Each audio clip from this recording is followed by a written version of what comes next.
रात भर शिवलिंग को ना रखे। शंकर भगवान के प्रसाद को रात भर नहीं रखना। कहीं शिव मंदिर में गए और प्रसाद मिला भी है आपको, वैसे तो शंकर जी के मंदिर में प्रसाद नहीं मिलता। क्यों? तो लिंग पुराण के अंदर और शिव महापुराण के अंदर वर्णन किया गया कि भगवान शंकर ने नंदी को वचन दिया था, सुनो नंदी। शंकर भगवान से नंदी कहता है हमारा भरण पोषण कैसे हो।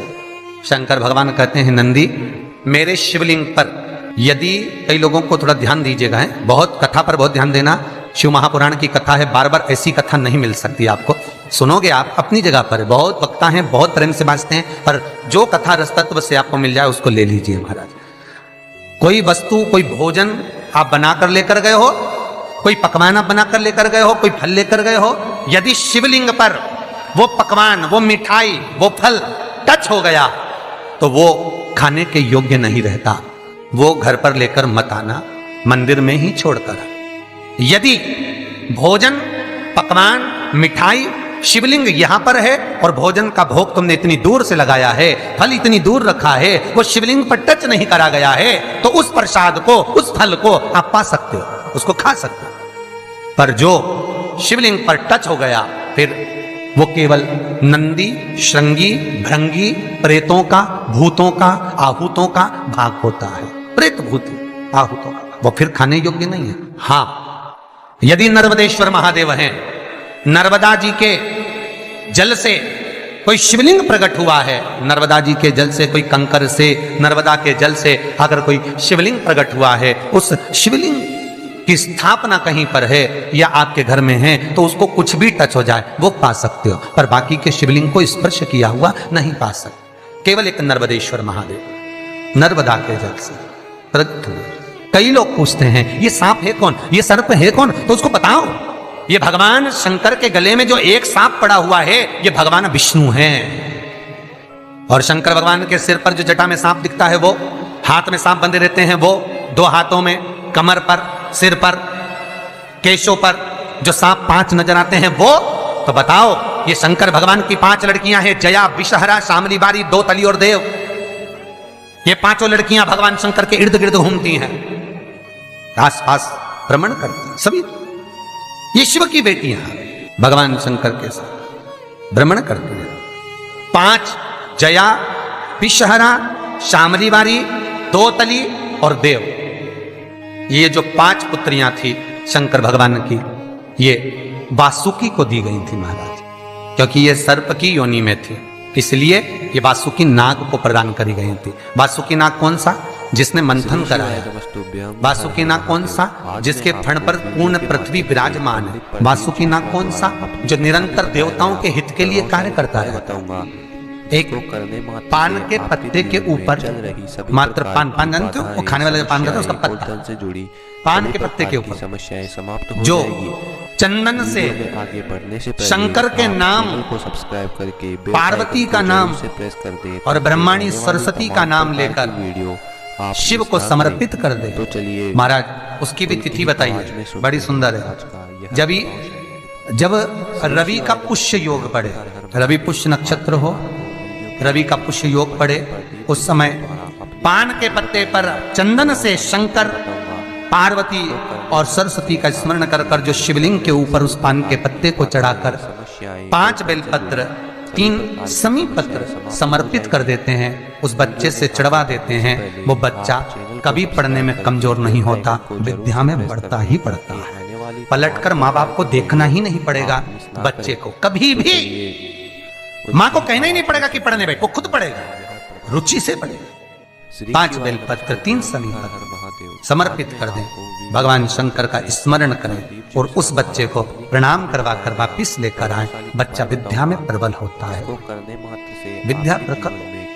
भगवान शिव देने वाला है, सरस्वती को स्वर वो दे। शिव महापुराण की कथा, लिंग पुराण की कथा, विष्णु पुराण की कथा, पद्म पुराण की कथा कहती है कि किसी वृक्ष के नीचे, जिन वृक्षों का गुणगान हमारे शास्त्र करते हैं, जिन वृक्षों का गुणगान हमारी पुराणे करती हैं, उन वृक्ष के नीचे अगर एक मंत्र का मन का भी फेरा जाए तो उसका पुण्य 1000 गुना प्राप्त हो जाता है, आप रूप प्राप्त होता है अपने आप जिस पुण्य को करना चाहो। मेरा बहुत निवेदन है महाराज, बहुत प्रयास करा करो, प्रयास करो।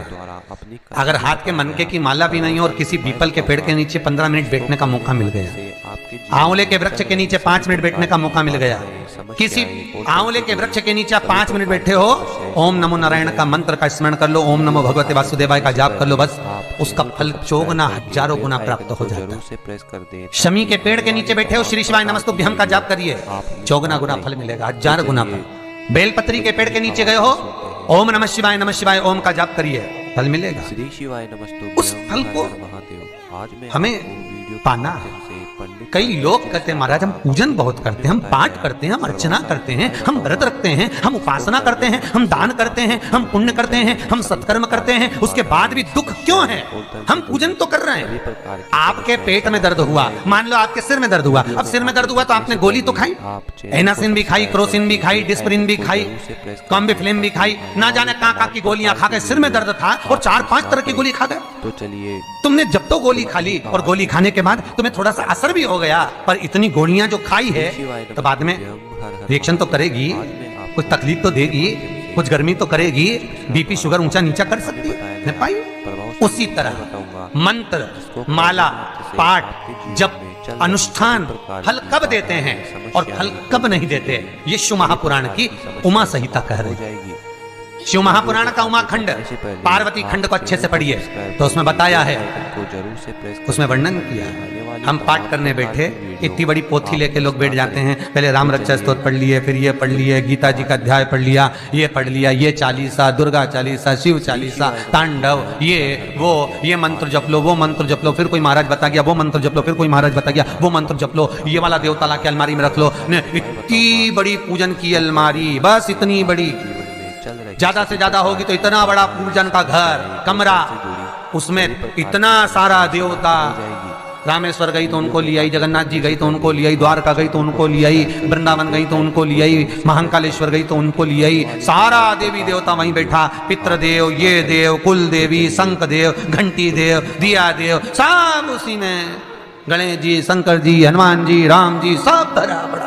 और पूजन करने सुबह से आई, सुबह से इतनी सी शक्कर लाई कटोरी में, इतनी सी शक्कर कटोरी में, भगवान को नहला धुला के कटोरी धर दी। इतनी बड़ी अलमारी में सारा देवता ऐसा कसा कसाया बैठा है, सारा देवता। तीर्थ करने फिर गई तो गणेश जी शंकर भगवान से बोले पिताजी फिर जा रही है। शंकर भगवान बोले बेटा खसक के बैठो, फिर पकड़ के लाएगी किसी को, के बैठ, फिर लाएगी किसी, फिर ले आई, फिर रख दिया। पूजन करने आई, कलश रख दिया, मंदिर में ही ढुल गया, भगवान पूरा गीला हो गया। गणेश जी शंकर जी से बोले पिताजी पूरा गीला करके चली गई। शंकर भगवान बोले बेटा तो कल ही आएगी, दिया लगा के गई तो गीले में बैठो, अब नहीं आने वाली। और ध्यान देना साहब, इस कथा को आपके ऊपर लेकर समझाया जा रहा है, क्योंकि शिव महापुराण की कथा कहती है कि आप जो मंत्र जप रहे हो, आप जो माला जप रहे हो, आप जो साधना कर रहे हो, आप जो पाठ कर रहे हो, वो आप पर असर कर रहा है कि नहीं कर रहा है, वो आपको समझना है। राम रक्षा स्तोत्र का पाठ करो तो पहले हनुमान चालीसा पढ़ो, फिर राम रक्षा स्तोत्र करो। शिव चालीसा, दुर्गा चालीसा, गणेश चालीसा, हनुमान चालीसा, गायत्री चालीसा, इन 4-5 चालीसा को एक साथ कभी नहीं पढ़ना। एक चालीसा यदि आपने पढ़ ली है शुरू में, तो पाठ पूरा होने के बाद जब उठने की तैयारी हो तब दूसरी चालीसा पढ़ दो, बाकी की चालीसा भले आप बाद में पढ़ दो। पर एक साथ 4 चालीसा का पाठ नहीं होना चाहिए। पाठ करने बैठे हो, किसी एक मंत्र की माला जप रहे हो, ओम नमः भगवते वासुदेवाय जपा, या शंकर जी का मंत्र जपा, या गुरु का मंत्र जपा, या ये मंत्र जपा, या वो मंत्र जपा, उस मंत्र को जपने में बीच में कुछ गैप होना चाहिए। एक साथ रट्टा मार पे ओम नमः भगवते, ओम नमः भगवते, श्रीमन्नारायण श्रीमन्नारायण, ओम नमः शिवाय, ओम नमः शिवाय, फिर ये जप लो वो जप लो, और पूरा पाठ सपाट सब खलास, बहुत श्रेष्ठ नहीं कुछ दे। श्री शिवाय नमस्तुभ्यम। दर्शकों, अगर आपको यह वीडियो अच्छी लगी हो तो वीडियो को एक लाइक करके चैनल को सब्सक्राइब जरूर से कर दें। धन्यवाद।